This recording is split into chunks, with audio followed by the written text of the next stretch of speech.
Thank you. I think I'm unmuted. Yes? You hearing me? Okay, my subject today is sentimentality. And I chose to talk about this because it seems to me that sentimentality, the fear of sentimentality, is one of the dragons at the gate for all writers, something that we learn early on we are supposed to avoid. That is the kiss of death to a good poem, to actually any work of art. Is this a case? And why are we so afraid of it? And what is that sentimentality that concerns us? So I begin by just offering you some definitions. This is the Oxford English Dictionary's version of sentimentality, and it's rather to the point. So sentimental is arising from or characterized by sentiment, affected by or showing emotion rather than reason. Well, the poet might say we hope to show emotion as well as reason. Now, especially, it is exaggeratedly or superficially sensitive or emotional, excessively prone to sentiment. I have been told that I was excessively, excuse me, my desk is rocking here.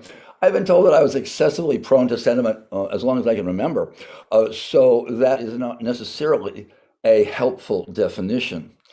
Sentimentality, I remember hearing from my very early education as a writer, happened when the writer felt more than the reader did.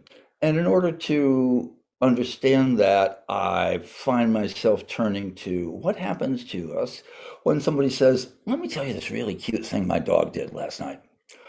Or let me tell you this dream I had, it was amazing. And our human response to that is basically to glaze over as soon as those words are uttered.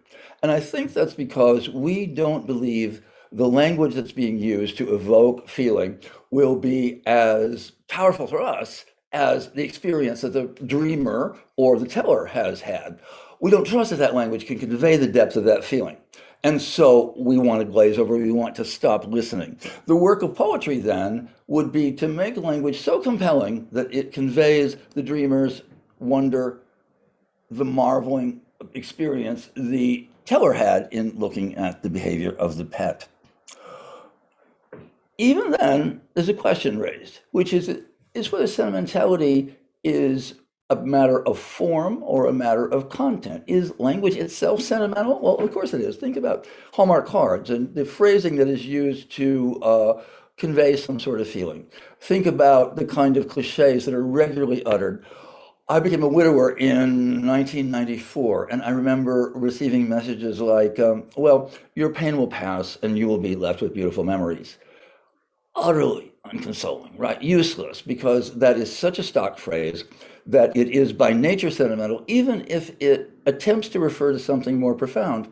The best thing that anybody said to me at that time came from my letter carrier, who said, well, there's only one way out of this world.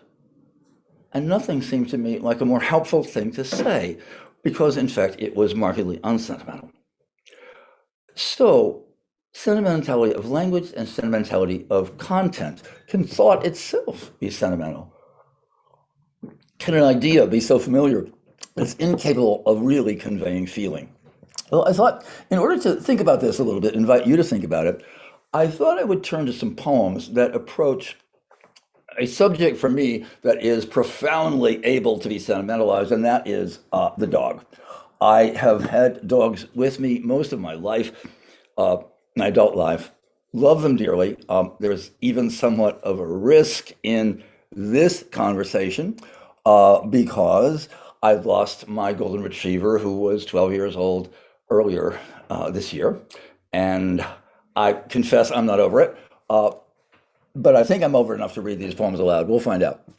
So I thought that'd be an interesting subject because here's a real test for a writer. You set out to write a poem. Here's an elegy for a dog. Here is another kind of elegy, very different one for a dog. It's a poem praising a commercial dog, the little dog on the Victor Recordings label, who has his head famously attuned to the phonograph. And finally, a poem about the character of dogs, their exuberance, their actions. And these are real opportunities for mush, right? You could expect that the writer here might not be able to create language commensurate with the depth of feeling and convey that feeling to the reader. So I thought that we could look at these poems and think about whether they succeed and and also how much we care. Is it okay sometimes for us to be sentimental? Can we risk expressing feeling that the reader might not be able to share, might not feel as intensely as we do? What are the pleasures of such poems that take those risks?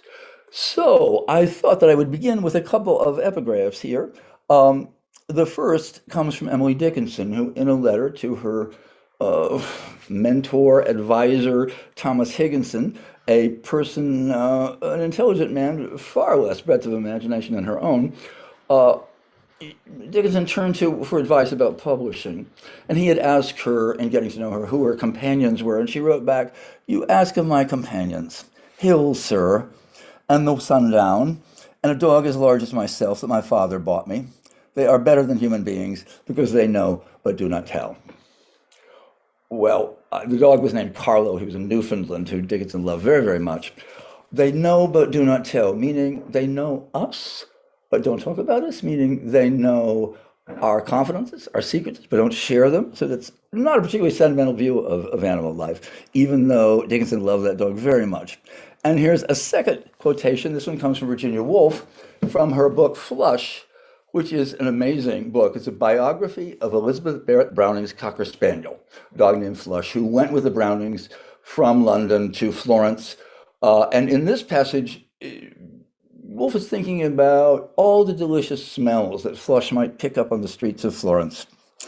Where 2,000 or 3,000 words are insufficient for what we see, there are no more than 2 words and perhaps 1/2 for what we smell. The human nose is practically non-existent. The greatest poets in the world have smelt nothing but roses on the one hand and dung on the other. The infinite gradations between are unrecorded. Yet it was in the world of smell that Flush lived. Love was chiefly smell. Form and color were smell. Music and architecture, law, politics, and science were smell. For him, religion itself was smell. To describe his simplest experience with the daily chop or biscuit is beyond our power. Not even Mr. Swinburne could have said what the smell of Walpole Street meant to Flush on a hot afternoon in June. Perhaps Shakespeare, had he paused in the middle of writing Antony and Cleopatra, but Shakespeare did not pause. So there's a real hymn to the superior sense of smell of the canines. So I chose a poem first, which seems almost by nature to be sentimental because it is spoken by a dog. In this case, it is spoken by the dog of the poet Robinson Jeffers. An unlikely candidate for sentimental poetry, Jeffers liked nature far more than people. He famously celebrated the stones of Big Sur, the rough, cold granite of the California coast, the waves beating eon after eon against those stones, and found in that world something far more deserving of praise than in the human one. So this is a most uncharacteristic Jeffers poem, The House Dog's Grave. I've changed my ways a little. I cannot run with you in the evenings along the shore, except in a kind of dream. And you, if you dream a moment, you see me there. So leave a while the paw marks on the front door where I used to scratch to go out or in, and you'd soon open. Leave on the kitchen floor the marks of my drinking pan. I cannot lie by your fire as I used to, on the warm stone, nor at the foot of your bed. No, all the night through, I lie alone. But your kind thought has laid me less than 6 feet outside your window, where firelight so often plays, and where you sit to read, and I fear often grieving for me. Every night your lamplight lies on my place. You, man and woman, live so long, it is hard to think of you ever dying. A little dog would get tired living so long. I hope that when you are lying under the ground like me, your lives will appear as good and joyful as mine. And no, dear, that's too much hope. You are not so well cared for as I have been, and never have known the passionate, undivided fidelities that I knew. Your minds are perhaps too active, too many-sided, but to me, you were true. You were never masters, but friends. I was your friend. I loved you well and was loved. Deep love endures to the end and far past the end. If this is my end, I am not lonely. I am not afraid. I am still yours. Well, this is the point in our conversation, in my lecture, really, where I would love to stop and hear what you think about this poem, whether it is Do you agree that it is undeniably sentimental? Is that a problem? Or does this poem's depth of care for that little dog, it was an English bulldog, um, transcend the requirement that art have rigor and resist any kind of self-indulgent feeling?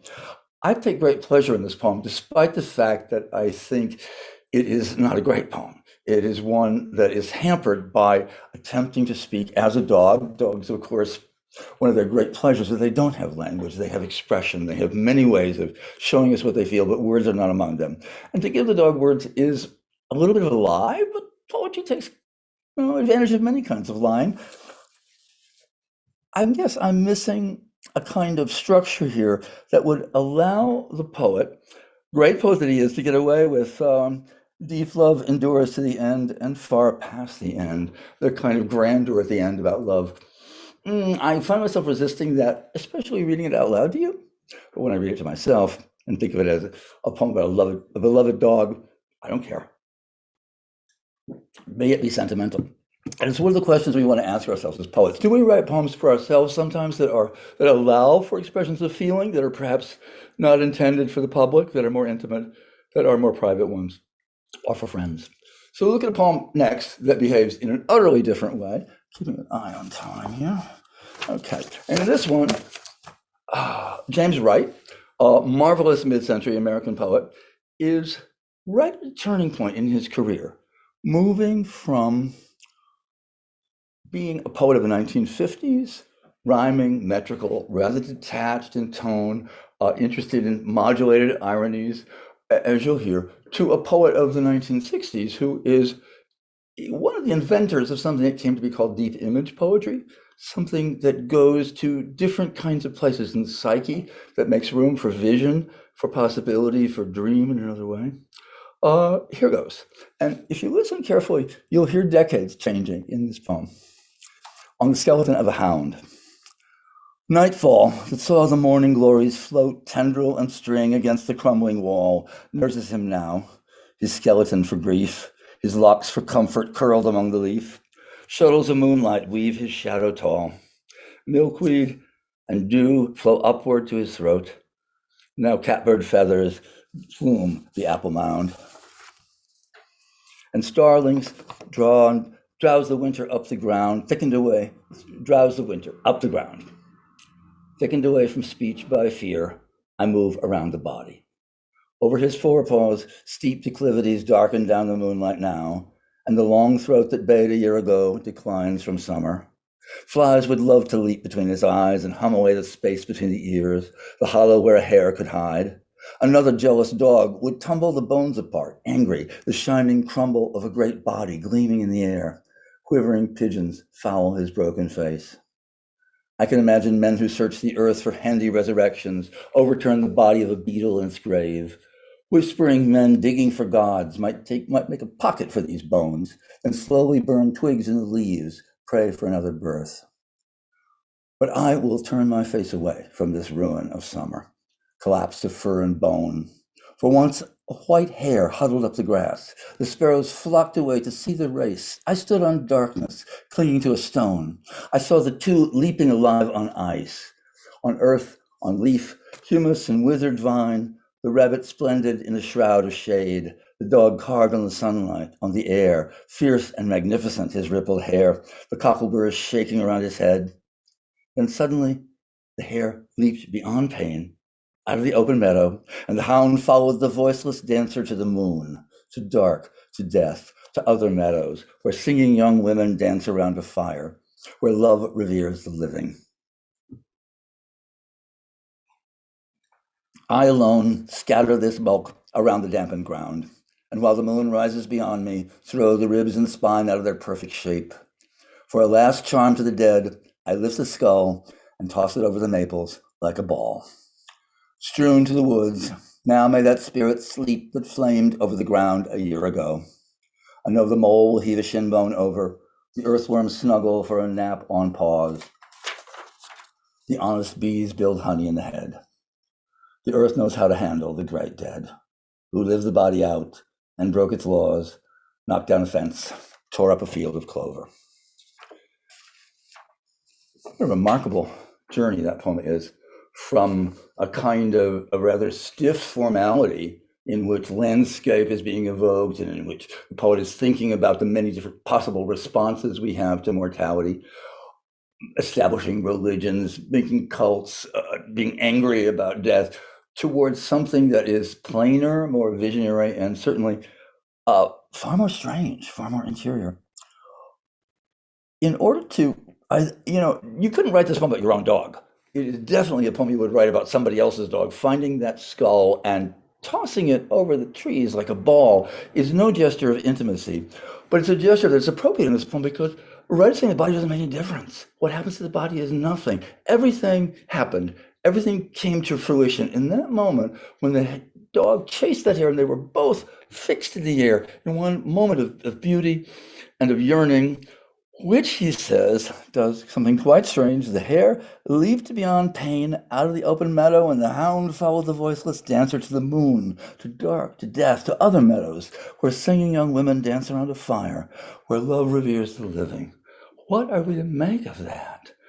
To lift off into out of this world while we're still alive. Transcendence happens in the here and now when we reach towards some heights, when we become our full selves. Wright is building a structure that resists sentimentality. It's full of strong feeling, but it resists any kind of mawkishness or, let's say, even individual grief, because it's about the ability of the living to go beyond limitation. It's a beautiful poem. It doesn't answer the same need in me that the Robinson Jefferson poem answers, which is for individual grief, but it does something else, which is to offer us a stay against grief by reaching for a different kind of understanding of this life. In the James Merrill poem, which comes next, you'll see that this dog has another function too. This is a poem very much in love with artifice and with made things. First of all, it's not a real dog at all. It's a dog that for decades was on the RCA label, the Victor label. The dog was posed, I don't know a name, I'm not sure what it was, but he's sitting in pose with his head cocked, his ear towards the big horn of the Victrola, listening to music with great dedication. So this is Merrill's version of him. It is a poem very much interested in culture. Thank you, the dog is named Nipper, someone has told us. The poem is so interested in the dog's relationship to made things. A made dog is listening to art, high art. So here's the Victor dog, a poem that Merrill wrote for his friend Elizabeth Bishop. Bix de Buxtehude to Boulay, the little white dog on the Victor label, listens long and hard as he is able. It's all in a day's work, whatever plays. From judgment, it would seem, he has restrained. He even listens earnestly to Block, then builds a church upon our acid rock. He's man's, no, he's the layerman's best friend, or would be if hearing and listening were the same. Does he hear? I fancy he rather smells. Those lemon gold arpeggios and revels légers de haut du palais de Sieur Quessimont. He ponders the Schumann concerto's tall willow hit by lightning and stays put. When he surmises through one of Bach's eternal boxwood mazes the oboe pungent as a bitch in heat, or when the calypso decants its Robé rum or the moon in Wozzeck reddens ripe for murder, he doesn't sneeze or howl, just listens harder. Adamant needles bear down on him from whirling of outer space, too black, too near. But he was taught as a puppy not to flinch, much less to imitate his bête noire Blanche, who barked, fat, foolish creature, at King Lear. Still others fought in the roads, filth over Jezebel, slavered on hearths of horned and pelted barons. His forebears lacked, to say the least, forbearance. Can nature change in him? Nothing's impossible. The last chord fades, the night is cold and fine. His master's voice rasps through the groove's bare groves. Obediently, in silence like the graves, he sleeps there on the still warm gramophone, only to dream he is at the premiere of a Handel opera long thought lost, Il Cane Minore. Its allegorical subject is his story. A little dog revolving round a spindle gives rise to harmonies beyond belief, a cast of stars. Is there in Victor's heart no honey for the vanquished? Art is art. The life it asks of us is a dog's life. Well, that little creature is totally devoted to art. And it raises the question in the end of what is a dog's life? Is a dog's life to be cared for, to be well taken care of, or is a dog's life to always be doing whatever it is you are told? To be in submission always. Does art offer us both? We are required to submit ourselves to its larger self, and Merrill's point of view, to put ourselves into the hands of art, or are we vanquished by it as we are enlarged? I love that this dog, in his dream, finds he's at the premiere of a Handel opera long thought lost, his own story, that it's his life that's being sung to him and played to him through this music. Because, what an elaborate architecture has been built here around this little creature who becomes an emblem for anyone who reads poetry, really, anyone who loves the made thing, who responds to the artifice of art. So we'll stop here with a poem, or end this chain of poems with a poem by Alicia Ostriker. It's from a very curious book of hers in which each poem has exactly this form. And you'll see that the first stanza turns to an old woman who explains something. Next stanza, a tulip explains or comments on the same thing. And in the last stanza, a dog comments on the same thing. So it's amazing to me to think that you could produce a whole book of poems in this structure, but it works wonderfully. This is song. Some claim the origins of song was a war cry. Some say it was a rhyme, telling the farmers when to plant and reap. Don't they know the first song was a lullaby, pulled from a mother's sleep, said the old woman. A significant factor generating my delight in being alive this springtime is the bird song that like a sweeping mesh has captured me like diamond rain. I can't hear it enough, said the tulip. Lifetime after lifetime, we surged up the hill, I and my dear brothers, thirsty for blood. Uttering our beautiful songs, said the dog. It's a marvelous poem.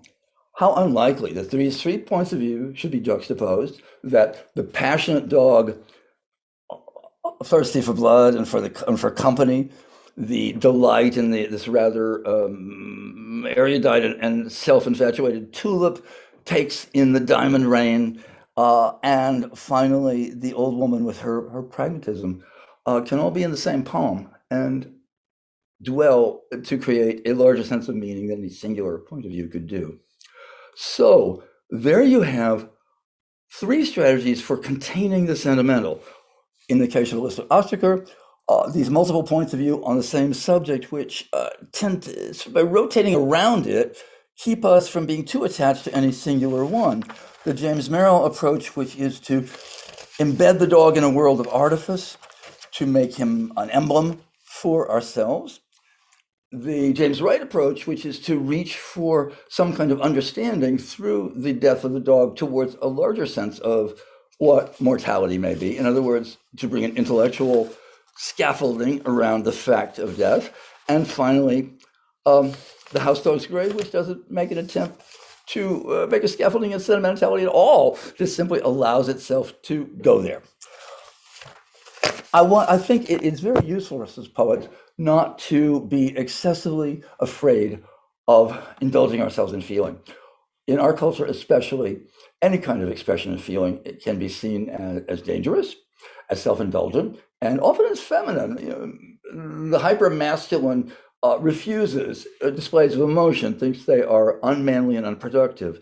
For so long, much American literary writing seemed dominated by a kind of macho style, which wanted to be very blunt and leave out vulnerabilities, leave out strong expressions of feeling. I think that ways to both court feeling and to make it available to the reader, to make it not overwhelming to the reader, are very useful for us to study so that we don't get shut down. To shut down one feeling is probably to shut down all of them, finally. So the more we can allow and the more nuanced those expressions can be, the richer our poems, our memoirs, and our fiction are going to be. And that's the end. Thank you.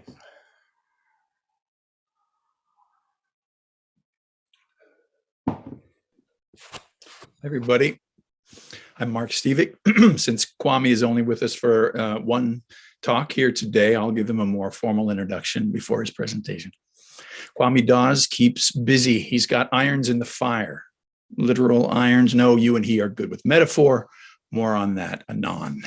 Kwame is firing so many irons at any given moment, he could be a farrier, fettling bright and battering sandals, say. Some of examples of this: founder of the Calabash International Literary Festival, seeking to transform the literary arts in the Caribbean by being the region's best managed producer, Kwame Dawes. Founder of the African Poetry Book Fund, developing and publishing the poetic arts of Africa through programs and collaborations, Kwame Dawes. Editor of American Life and Poetry, finding and publishing poetry that speaks to various aspects of American existence, Kwame Dawes. Maybe Kwame's are actually clothing irons, the old-fashioned sad irons you'd heat in the fire. Well, here are some of those. Kwame's editor of Prairie Schooner and founder of the South Carolina Poetry Initiative and creator of the project Hope, Living and Loving with HIV in Jamaica, and professor at 2 universities. Goodness, with all this, you all won't be surprised to learn that Kwame was recently appointed the patron saint of ironers in the fire, taking over from Leonardo da Vinci, by the way. And of course, he keeps writing poems. When you go online for poetry like I do, you'll likely see his face, a kind face, one betokening his beautiful character. This irons in the fire thing isn't really a metaphor, is it? It's more of a figure of speech now lifted from the common places of our lives full of particulars. And as Kwame says, it is only in the mastering of the particular and the parochial that a sophisticated universalism can be achieved. This masterful use of the particular is one of the things I admire about his poetry. What he does say with pieces of scrubbed clothing hung out to dry, as in these last several couplets from Ode to the Clothesline. Taut lines propped by poles with nails for a hook above the startling green of grass and hedge, the barefaced concrete steps, the sky inscrutable as a wall. This is what one carries as a kind of sweetness, the labor of brown hands elbow deep in suds, the rituals of cleansing, the humility of a darning or a frayed crotch, the dignity of cleanliness, the democracy of truth, the way we lived our lives in the open. Such alert description of a startling green, barefaced concrete, that sky inscrutable as a wall, and then that finish where real laundry lifts into something universal and valuable. This is uncoding landscapes and histories and epiphanies by things founded clean on their own shapes. And this is one of the many pleasures and skills and marks of his work. I've read lots of it recently. Eliot Kaminsky, our festival friend, says, why read Kwame Dawes? Because you cannot stop. Exactly. Well, I know this too long and too brief introduction ran a tad cheeky at the start. It's because I just can't match the admiration I feel for him, his commitments, his rigor, his abundance, his joy bringing. Even so, Kwame, I take heart from your remark. We are reverential by our noise and by our silence. I bring you both. Kwame Dawes is the author of novels, anthologies, nonfiction, and plays, along with 22 poetry collections, the most recent being Nebraska. Last summer, he was named a finalist for the 2022 Neustadt International Prize for Literature. Kwame, it is our great honor to have you address our festival today in a craft talk entitled News from the Middle Way. Welcome, Kwame Dawes. Wow. Well, thank you so much for that generous introduction. I'm tired just listening to it. Just worn me out. But thank you so much. I really appreciate that. And I don't take that for granted. And it's great seeing you and hearing you, Mark, that wonderful piece. I'll just start and, being very cognizant of the time and trying to make sure that I can get this in. So I call this piece News from the Middle Way. And I begin with just reading from T.S. Eliot's East Coker from the Four Quartets. Eliot says, so here I am in the middle way, having had 20 years largely wasted, the years of l'entre-deux-guerres, trying to use words and every attempt is a wholly new start and a different kind of failure, because one has only learned to get the better of words. For the thing one no longer has to say, or the way in which one is no longer disposed to say it.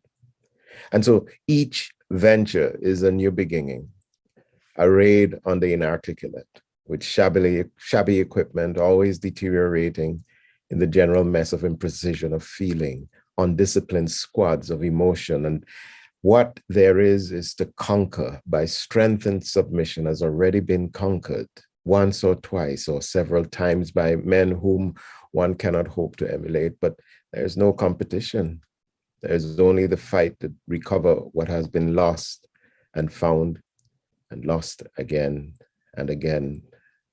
And now, under conditions that seem unpropitious, but perhaps neither gain nor loss. For us, there's only the trying. The rest is not our business. So I speak of the middle way because I think Eliot is punning on the idea of middle age, but I think he's doing more than that. East Coker finds Eliot in the middle of his life, or to put it another way, or the way that I mean, in the thick of his life. It is true that the 4 quartets will be his last major work of poetry published, and it is safe to say that he goes into a sort of retirement after it. But he's still making this book when he writes this. And in many ways, we should not see this as the end of things, but the middle of things. But he has come a long way. He has seen much, and he has arrived at a place where he's asking, is this all there is? The good news is that for those of us who are not at the middle way or in the middle way, it helps for you to know, and by middle there, I mean sort of middle age or in the middle of your life or middle of everything. But it helps for you to know what is to come. So this may be sort of a way to warn you of continuing this poetry thing. Because in the grappling that we see here with Eliot is contained a great deal of information about how one gets to this place, the expectations, the choices, and the entire ethical struggle of being an artist. We can learn much from this. I, of course, would never want to represent Eliot as some kind of prophet of the gospel of poetry. Eliot is a deeply problematic figure for me as one who in many ways, many complicated ways, embraced the hegemony of British colonial power. He chose it. And superficially, one could say that he became more British than the British in his celebrations of the idea of tradition. And as a post-colonial myself, the British and I have a complicated relationship. That's the best I would say. It's complicated. Yet despite this, one senses that the narrative of Eliot's rise to the position of power and authority as a poet has become quite a standard one and still operates in our world today. Privilege, whiteness, wealth, all those kinds of things. Yet curiously, Eliot represents for Caribbean writing one of the few people who really championed it in his own sort of stoic and quiet way when he was editor at Faber and published people like John Hearne and other writers. So at this point, he's an old man, an elder. He suggests that those are the unreliable ones, but he also keeps talking. So we do well to pay attention. He says that was a way of putting it, not very satisfactory, a periphrastic study in a worn out poetical fashion, leaving one still with the intolerable wrestle with words and meanings. Now, the first proposition after this sort of rough contextualizing of certain kinds of reflective melancholy, which is this confession that poetry essentially has failed. In this, the poet is confronting the limitation of art, but it is a deeply personal, it has to do with some self-judgment. The way of putting it, he says, is not very satisfactory. And here, he speaks with the schoolmaster's calm understatement, the school report that says not satisfactory. This is in fact a damning judgment, but let's understand the failure. It is the dissatisfaction of the artist who sees failure as a statement, not about giving up, but about the work still to be done. For what we are left with after this dissatisfaction is the intolerable wrestle, to quote, with words and meaning, the intolerable wrestle with words and meaning. We should know then that our condition as writers and poets is one of failure, honest, critical failure. And he will go on to say what the nature of this failure might be. So first, he makes it clear that there was a promise made about the art. The promise was made by tradition, by the writers we read, by the art that moved us, by the thing that made us fall in love with literature, with writing. A promise is made. The promise was made that we would arrive at a place of meaning, important and valuable meaning. But where does he go after the lament of more wrestling, further despair? The poetry does not matter, he says. The poetry does not matter. And he helps us understand why it does not matter. It does not matter because it does not give him the reward he expected. And here are the rewards he expected. One, a longed for calm. Two, the autumnal serenity. And three, the wisdom of age. Somehow he expected his art to fix his life. He expected the making of poetry to fix his life.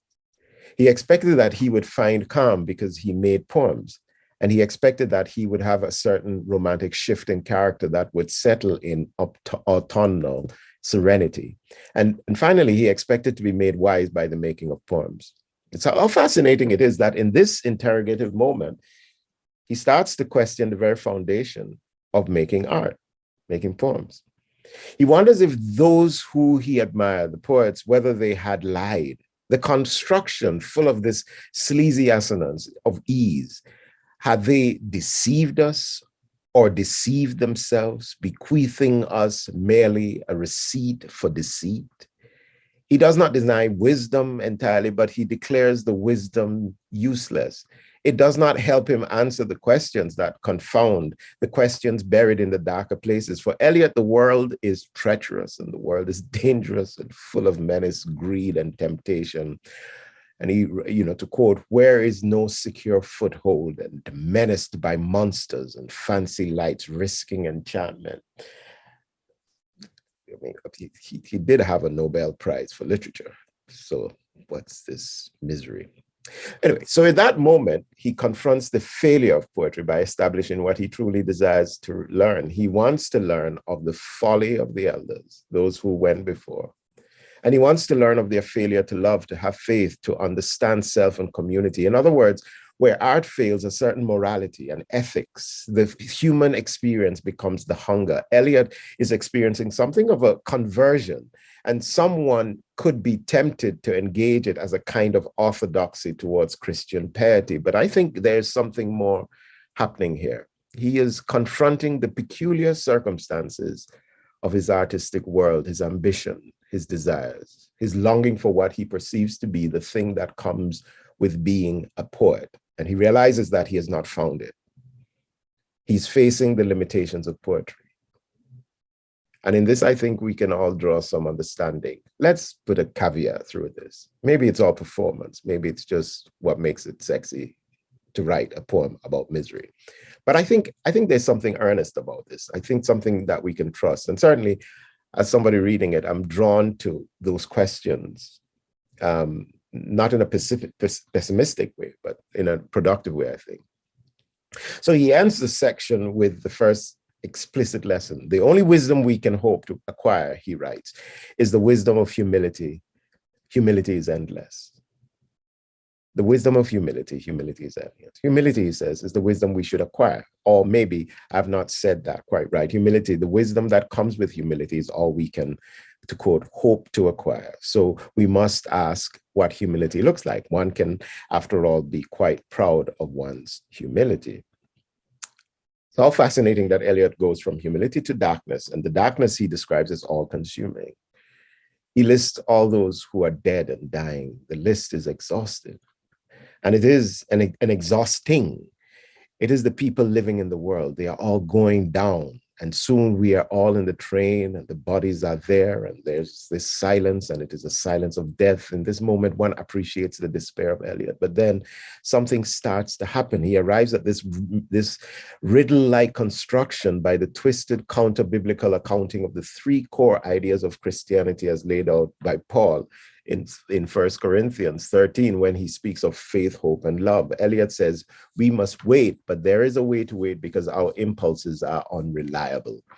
And in this way, we may start to see what he's reaching for in terms of humility. Humility is about recognizing our limitations and our limits. And in the appreciation of the notion that faith, hope, and love are all in the waiting. This is to quote him. Faith, hope, and love are all in the waiting. And here, quote, without thought, end quote, he continues, darkness shall be the light. And in the humility of ignorance, he finds himself reaching for something like light, filled with gardens and laughter and wild thyme and winter lightning and wild strawberries and so on. This incredible emotional alchemy takes place, and art is at the heart of it. And it is at this point that he begins to preach. He preaches. He says, you say, I'm quoting him, I'm repeating something I've said before. I shall say it again. I shall say it again. In order to arrive there, to arrive where you are, to get from where you are not, you must go by a way wherein there's no ecstasy. In order to arrive at what you do not know, you must go by a way which is the way of ignorance. In order to possess what you do not possess, you must go by the way of dispossession. In order to arrive at what you're not, you must go through the way in which you are not, and what you do not know is the only thing you know, and what you own is what you do not own, and where you are is where you are not. I've decided, therefore, to read those first movements, that whole stuff that I'm reading, because I think it's all context to get us to this moment of the middle way. I read it as a way to contextualize what will emerge in the blunt language of honesty in the section 5 of East Coker. It always amuses me that we see the term confessional, and we use the term confessional to describe the period of verse following the modernist, giving in the process Eliot and company a break, a pass. Of course, the term is wholly useless and imprecise. Consider the metaphor of confession. It presents us as the priests, we readers, the receivers of the confession, and the poet is the sinner. Whoever came up with the term was simply squeamish about hearing the details of a poet's life in poetry and decided to insult it by saying, what is this damned confession? Well, all poetry is in some sense a confession, but all poetry is something else. Lowell Plath, Sexton, Berryman, they are all showing us to be witnesses, to be receivers, yes, but of the gift of their art and their contemplation of life in verse. Eliot is stripping away the guard here. I think he is a man, a poet, looking back at himself and arriving at a sense of what it means to make his art. We engage him as fellow artists, as people capable of imagining that at some point we may have to do this. Indeed, for many, this gesture is happening anyway, not about art per se, but about our lives. And many of us, many of you who are here listening, are here because you've had this conversation with yourself. You've wondered what you've done with your life. And that reflection has led you to this place where you're thinking of making art. Sometimes it will seem pointless. Eliot. So here I am in the middle way, having had 20 years largely wasted, the years of l'entre-deux-guerres, trying to use words. There's a certain absurdity in Eliot's declaration. In 1945, when Four Quartets was published, he was 3 years away from the Nobel Prize, and he was widely recognized as one of the most important poets of his generation. The author of The Wasteland, The Hollow Men, Ash Wednesday, all written during the years of l'entre-deux-guerres, was declaring it all a waste, those years between the wars. Bear in mind, this was not Hopkins or Dickinson, poets who died in relative obscurity. This was not my good friend and mentor, Ellen Arl, Chicago poet who lived in South Carolina, who died a few years several years ago, and whose name none of you would know still. She wrote poetry all her life, good poetry, but she rarely published. She, it seems to me, could say her life as a writer was largely wasted. But Eliot, well, here is the lesson. Our despair is always real for us. Our sense of inadequacy is deeply personal, and it is only falsely bolstered by comparing ourselves with others. For Eliot, in that moment, language had failed him. There is value in this quality of honesty, this acknowledgement that that which we are embarked on will kick our ass again and again. Perhaps he felt he should have done something else with his life.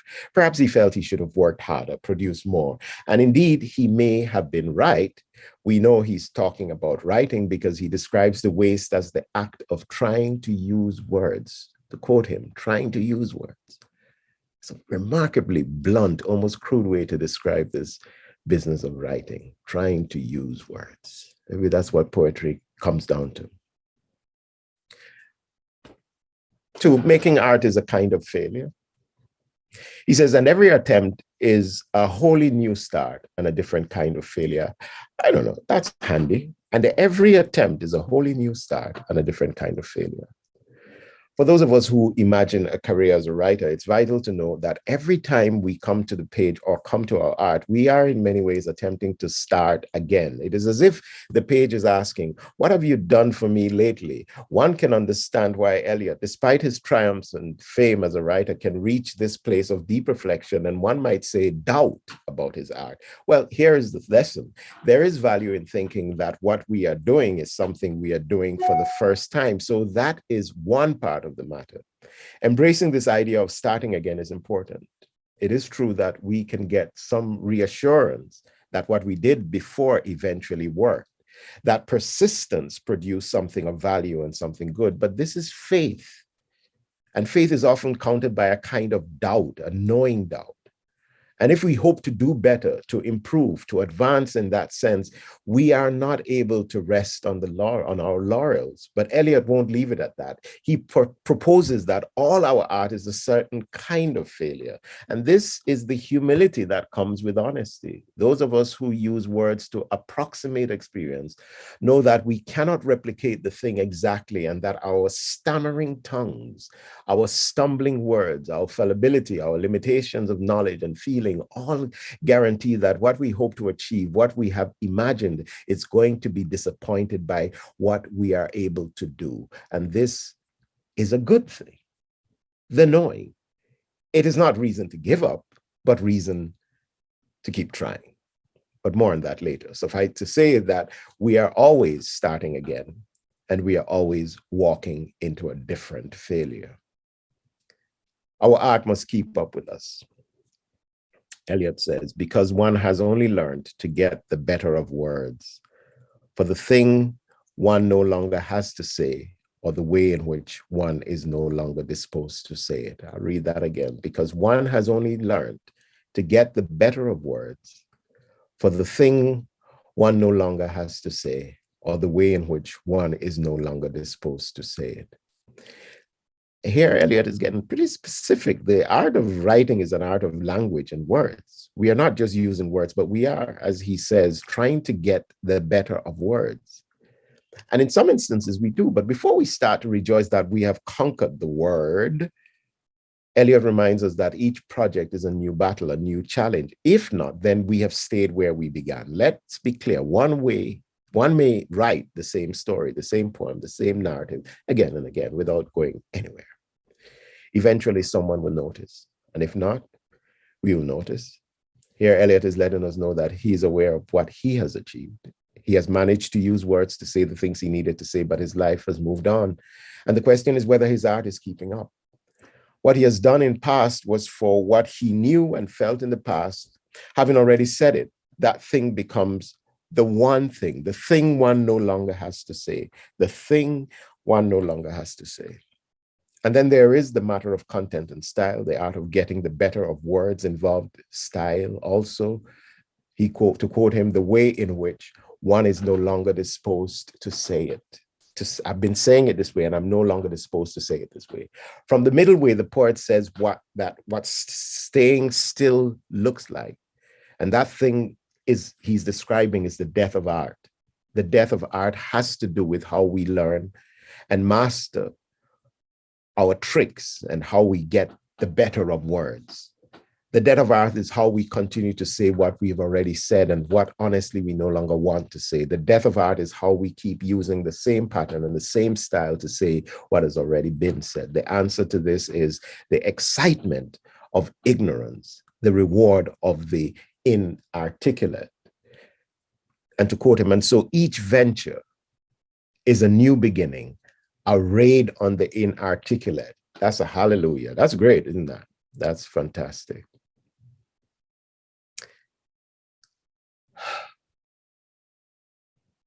It is craft that lets us down. Eliot describes it as with shabby equipment, always deteriorating. So he breaks down this dilemma of the writer and reminds us that apart from the need to acknowledge that every time we come to the page, we come to something new, a view that is wholly existential, he is practical about the matter. The war on the inarticulate can only be fought with one of the key elements of our work, which is the matter of craft. He will deal with the issue of content and feeling and the deeper philosophical matters, but at the end of the day, there is the most basic challenge of language and how we use it. He describes something that those of us in the middle way have to be aware of if we plan to continue. We begin with shabby equipment. That is always deteriorating. This is a given. Memory starts to get shot. The speed of language may also be in some kind of jeopardy. Finding the word. But let's also remember that at this age, we are prone to lamenting our prowess. It is a man's lament about a certain impotence. Still, like all great athletes who are aging, the genius is in locating other skills in other areas. And so we are faced with the idea that our craft needs to be developed, strengthened, exercised. For those who are starting, it should be clear that recognizing that importance of having good equipment is essential for the long-term survival of our art. So we must never stop working on craft, never take it for granted. It is our tool. It is the thing that allows us to push forward.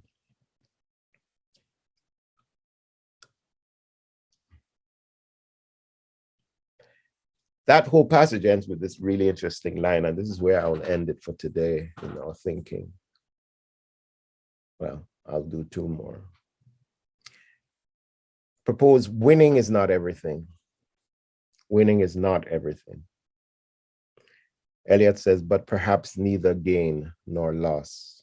He's saying that construction, that binary construction, gain nor loss, he says neither has value.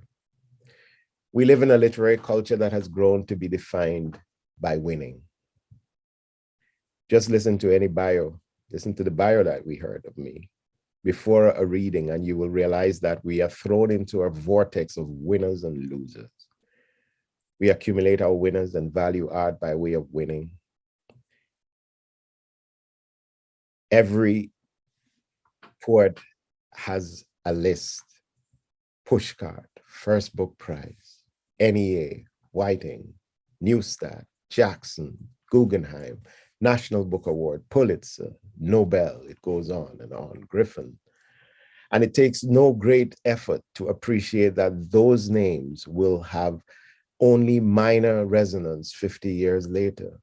But I'm not here to question awards, but to challenge us, myself included, to imagine an artistic life that is not driven by those wholly political and subjective markers that pretend to be objective and free of politics or ideology. I'm guilty of adding to this narrative, even as I know that it is a false narrative of value. After a while, Eliot concludes that it cannot come down to this only, but perhaps neither gain nor loss, he says. So we must find value in something else. There are other ways to win, ways that feed our hunger for affirmation and for the valuing of what we do. The gift of trying. He says, for us, there's only the trying. And this is the crux of the matter. What we have left is this beautiful gesture of effort, but it is not just effort. It's the act of going to the page again and again. It's the act of attempting, despite it all, to make art. It is the act of defying the odds and going back at it. What he is proposing is that this is enough. And in many ways, if this is enough for you, then this is what enriches you. It certainly has been enough for me. in the deep forests of making our art, we can sometimes be distracted by ambition, by fear, by competition, and much else. I call those foxes, distractions, little foxes. Eliot says maybe if we simplify the impulse to the business of trying, then we have what it takes to proceed. So finally, minding our business, the rest is not our business. That's like a balm, that's a healer. This is comfort.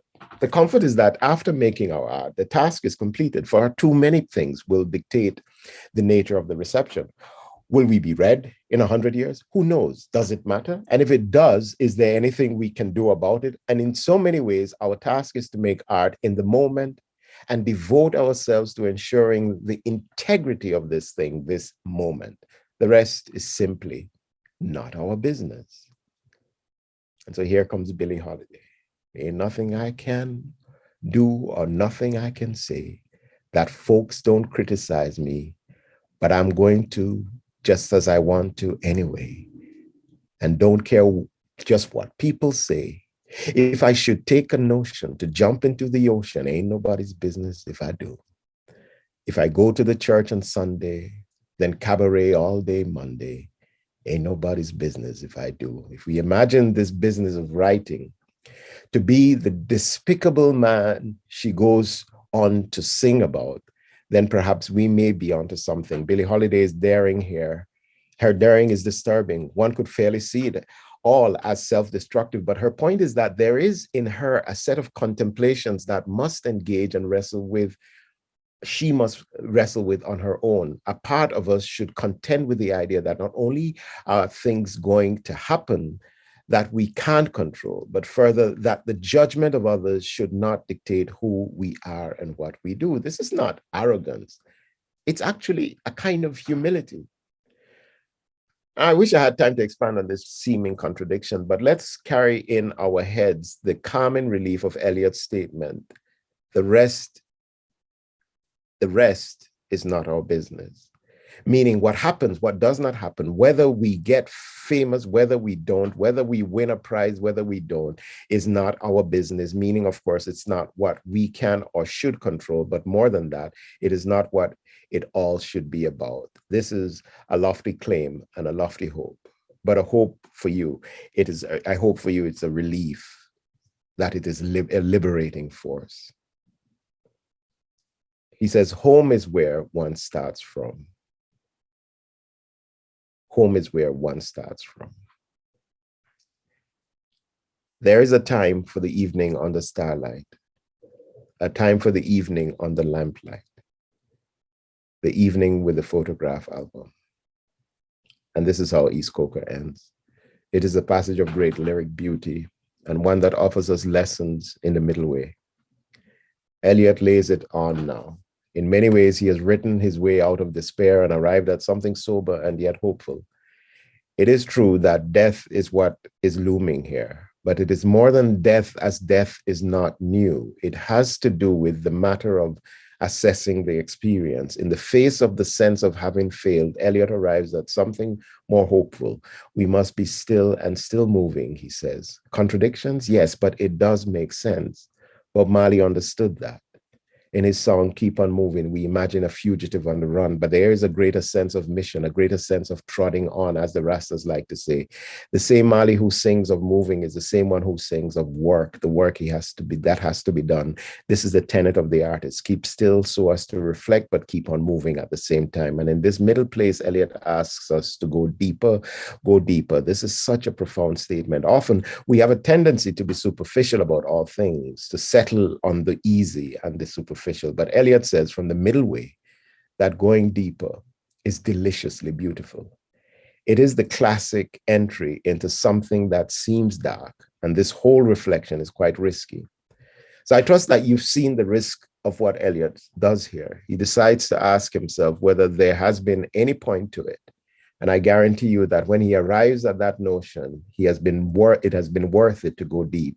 He's relieved in very much the same way that we must be relieved. So I'll end with this.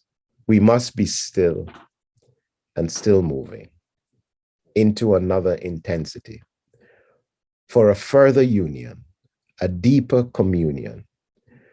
Through the dark, cold, and the empty desolation, the wave cry, the wind cry, the vast waters of the petrel and the porpoise. In my end is my beginning. I'll stop there.